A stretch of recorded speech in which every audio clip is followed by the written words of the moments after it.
Ever wondered how your household finances might look if they were guided by timeless wisdom from centuries ago?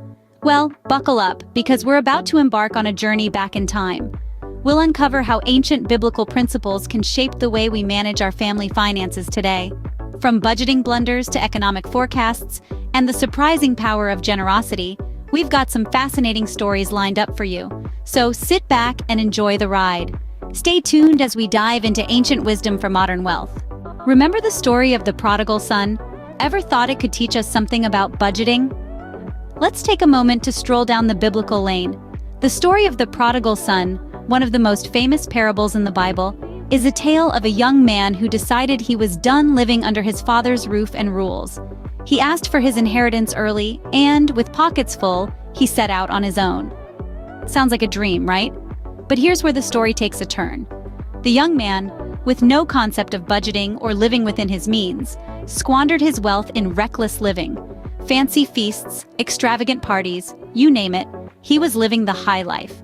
But as quickly as his riches came, they disappeared. His pockets were empty, and so was his stomach. He found himself in a pigsty, longing for the pig feed because he had nothing to eat. It's a stark picture of a financial crash, isn't it? And it's a picture that could have been avoided with a little bit of budgeting. Now, let's dial it back to our everyday life. We may not have a huge inheritance to blow through, but we all have finances to manage. Budgeting is not about restricting what you spend. It's about knowing where your money is going and planning how to spend it wisely. Creating a budget allows you to understand what you can afford, save for future goals, and avoid the financial pigsty that our friend, the prodigal son, found himself in. You see, the prodigal son's downfall wasn't just his reckless spending, but his lack of foresight and planning.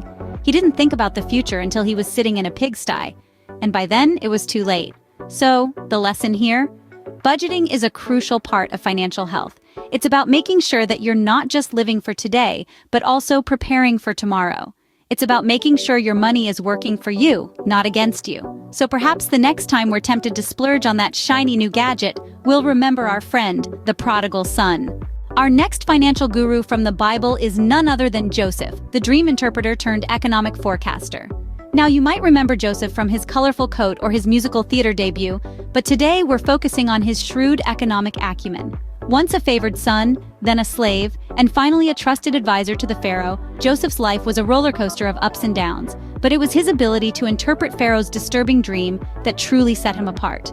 In the dream, Pharaoh saw 7 fat cows being devoured by 7 lean ones, and 7 plump heads of grain swallowed by 7 thin and withered ones.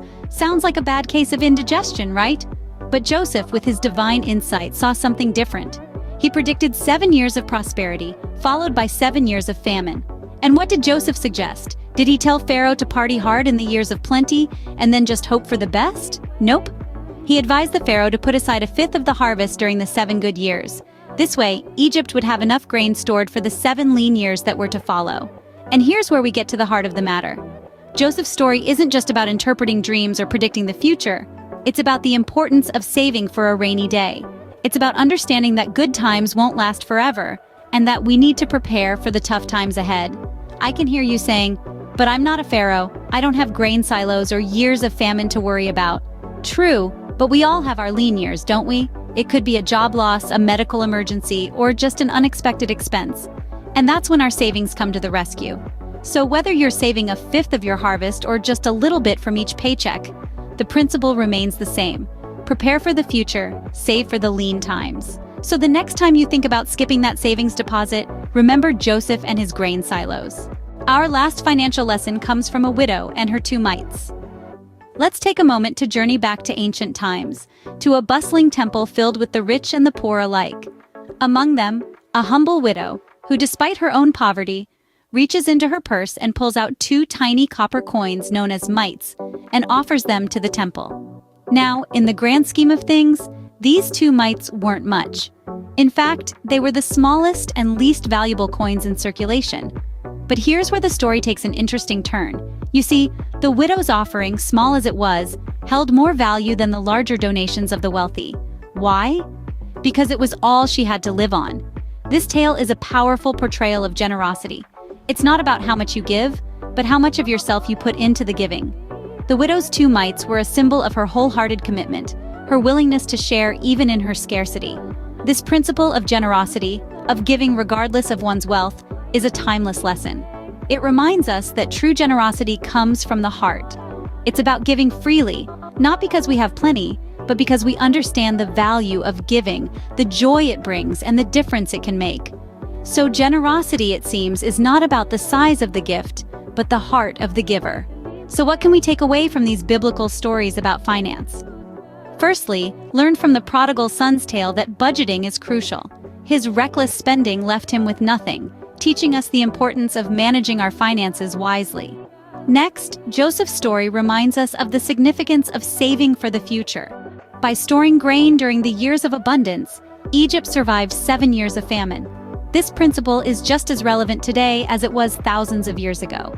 And finally, the widow's two mites story illustrates the power of, even though she had very little, she gave all she had, showing us that the value of a gift doesn't lie in its size, but in the heart of the giver. Applying these principles, budgeting, saving, and generosity, can help us navigate our financial journeys with wisdom and integrity. Remember, these stories have stood the test of time, and their wisdom can guide us even in our modern, complex financial world. Until next time, keep these lessons in your wallet and in your heart. Thank you for watching.